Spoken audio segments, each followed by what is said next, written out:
Dear candidates, जैसा कि आप जान चुके हैं कि नीट यूजी 2025 के रजिस्ट्रेशन शुरू हो चुके हैं। 7 मार्च जो है वो लास्ट डेट है रजिस्ट्रेशन की। ऐसे में कई सारे कैंडिडेट्स कंफ्यूज्ड हैं कि रजिस्ट्रेशन में उन्हें कौन कौन से डॉक्यूमेंट अपलोड करने हैं। कास्ट सर्टिफिकेट अपलोड करना है, नहीं करना, 12th की मार्कशीट अपलोड करनी है या फिर नहीं करनी। तो इस छोटे से वीडियो में मैं आपको क्लियर इन्फॉर्मेशन देने वाला हूं कि आपको टोटल कितने डॉक्यूमेंट यहां पर अपलोड करने हैं। ध्यान से देख लीजिए। ऐसे कैंडिडेट जो कि जनरल कैटेगरी से बिलोंग करते हैं, उनके लिए ये लिस्ट आप स्क्रीन पर देख रहे हैं। जो रिजर्वेशन कैटेगरी से बिलोंग करते हैं, वहाँ पे एक डॉक्यूमेंट बढ़ जाता है जिसको हम आगे डिस्कस कर लेंगे। तो सबसे पहले आपको जो फाइल अपलोड करनी है वह आपका पासपोर्ट साइज़ का फ़ोटो, 80% फेस जिसमें दिखाई देना चाहिए। बाकी की क्या स्पेसिफिकेशन है फ़ोटो की वो हम आगे डिस्कस कर लेंगे, लेकिन फ़िलहाल आपको 1 जनवरी 2025 के बाद का एक रिसेंट फ़ोटोग्राफ्स यहाँ पे अपलोड करना है। सेम फ़ोटो को आप पासपोर्ट के बाद पोस्ट कार्ड साइज यानी कि 4x6 इंचेस में भी बना के रख लीजिएगा। जो साइज है वो आपका मिनिमम 10 KB और मैक्सिमम 200 KB का होना चाहिए। जो फॉर्मेट है वो JPG या JPEG का होना चाहिए। इसके बाद आपको क्या करना है, left right hand fingers and thumb impression, आपके दोनों हाथ की सभी उंगलियों के निशान लेने हैं। कैसे ले सकते हैं?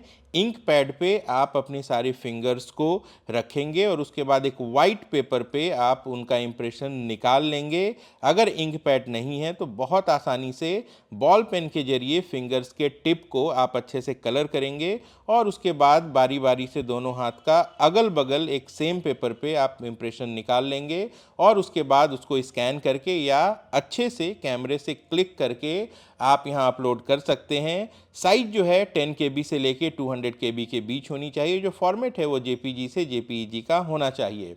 इसके बाद सिग्नेचर आपको वाइट पेपर पे अपना कर लेना है और उसको स्कैन करना है। ये भी JPG और JPEG फॉर्मेट में होगा। जो साइज है वो 10 KB से 50 KB के बीच होनी चाहिए। इसके बाद जो फोटोग्राफ्स आपने खींचा है उसका पोस्ट कार्ड साइज आपको यहाँ पे अपलोड करना है। साइज को लेके परेशान मत होइएगा, जो कन्वर्टर है वो ऑनलाइन सर्वर पे दिया हुआ है। आप जैसे ही अपलोड करते हैं अपने फ़ोटो को तो वहाँ पे आपको एडजस्ट करने का ऑप्शन दिखाई देता है। अगर आपका फ़ोटो पहले से ही साइज में है तो आप ओरिजिनल अपलोड कर सकते हैं, अदरवाइज जो एडजस्टमेंट है उसके द्वारा आप उसे रीसाइज आसानी से कर सकते हैं। तो पोस्ट कार्ड साइज के लिए आपको 10 KB से 200 KB के अंदर जो फाइल की साइज़ है उसे रखना है।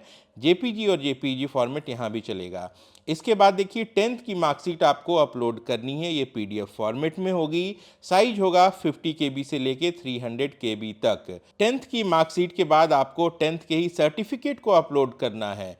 कई सारे बोर्ड में जो 10th की मार्कशीट होती है उसके साथ साथ सर्टिफिकेट कंबाइंड होता है। तो ऐसी परिस्थिति में क्या करेंगे, जहां 10th की मार्कशीट आप अपलोड करेंगे उस सेम फाइल को आप 10th सर्टिफिकेट में भी अपलोड कर सकते हैं। और जिस बोर्ड में मार्कशीट और सर्टिफिकेट अलग अलग है उन कैंडिडेट को यहाँ पे दोनों को अलग अलग अपलोड करना है। जो साइज है 50 KB से लेके 300 KB के बीच होगी।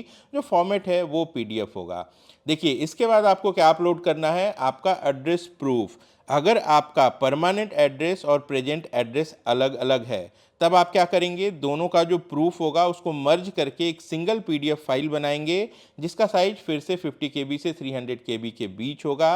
और अगर आपका वर्तमान और अस्थाई यानी कि प्रेजेंट और परमानेंट एड्रेस सेम है तब एक सिंगल एड्रेस प्रूफ, चाहे वो आपका आधार कार्ड हो, वोटर ID हो, पासपोर्ट हो या फिर कोई ऐसे दूसरे डॉक्यूमेंट जहाँ पे आपका एड्रेस लिखा हुआ हो, उसे अपलोड कर सकते हैं। गवर्नमेंट ऑर्गेनाइजेशन द्वारा वो सत्यापित होना चाहिए, तो उसे आप यहाँ पे अपलोड कर देंगे। तो ये टोटल 7 डॉक्यूमेंट्स हैं जो जनरल कैटेगरी के कैंडिडेट्स को यहाँ पे अपलोड करने हैं। चलिए अब जो रिजर्वेशन वाले हैं उनके लिए एक डॉक्यूमेंट यहाँ पे बढ़ जाता है, कैटेगरी सर्टिफिकेट। आप चाहे जिस भी कैटेगरी से बिलोंग करते हों, चाहे आप EWS हैं, OBC हैं, SC हैं या ST हैं, तो आपके पास सर्टिफिकेट होना चाहिए। अगर नहीं है तो परेशान मत होइएगा। ध्यान से देखिए, ये ऑप्शनल है, इसे आप नहीं भी अपलोड कर सकते हैं। हालांकि आपके जो सर्टिफिकेट की डिटेल्स है फॉर्म भरते समय टैब नंबर 2 जहाँ पे पर्सनल डिटेल्स डालनी है, वहाँ पे आपसे पूछा जाएगा कि क्या आपके पास सर्टिफिकेट है या फिर क्या आपने अप्लाई किया है, और इसके बाद जो भी सर्टिफिकेट के डिटेल्स हैं उसे वहाँ पे डालना ज़रूरी है। तो आपका जो पुराना सर्टिफिकेट होगा, आप चाहें तो उसे वहाँ पे फिल करके अपना काम चला सकते हैं। दोहरा देता हूँ कि डॉक्यूमेंट अपलोड करने के लिए जो भी कैटेगरी सर्टिफिकेट्स हैं वो ऑप्शनल हैं। किनके लिए? OBC category, EWS, SC ST candidates के लिए। आप इसे फ़िलहाल नहीं भी अपलोड कर सकते हैं। ओबीसी और ईडब्ल्यूएस में इनकम सर्टिफिकेट इम्पॉर्टेंट होता है और वो करेंट फाइनेंशियल ईयर का होना चाहिए, यानी कि जब ये एग्ज़ाम हो जाएगा, रिजल्ट आ जाएगा और आप एडमिशन ले रहे होंगे कॉलेज में, तो उस समय आपसे जो सर्टिफिकेट मांगा जाएगा, ओबीसी और ईडब्ल्यूएस की बात कर रहा हूँ, वो 1 अप्रैल 2025 के बाद का जारी हुआ होना चाहिए। तो आपको बाद में ये सर्टिफिकेट बना लेना है, फ़िलहाल परेशान होने की ज़रूरत नहीं है। ऐसे कैंडिडेट जो कि एनआरआई कैटेगरी से अप्लाई करेंगे या फिर ऐसे कैंडिडेट जो पीडब्ल्यूडी के थ्रू अप्लाई करेंगे, उनको रिलेटेड डॉक्यूमेंट भी अपलोड करने होंगे। तो फिलहाल ये जो जानकारी थी, ये डॉक्यूमेंट अपलोड से रिलेटेड थी। फॉर्म्स कैसे भरने हैं स्टेप बाय स्टेप, ये आपको अगले वीडियो में बताऊंगा। लाइक कर दीजिए इस वीडियो को, अपना और अपनों का खूब ख्याल रखिएगा। नमस्कार, जय हिंद।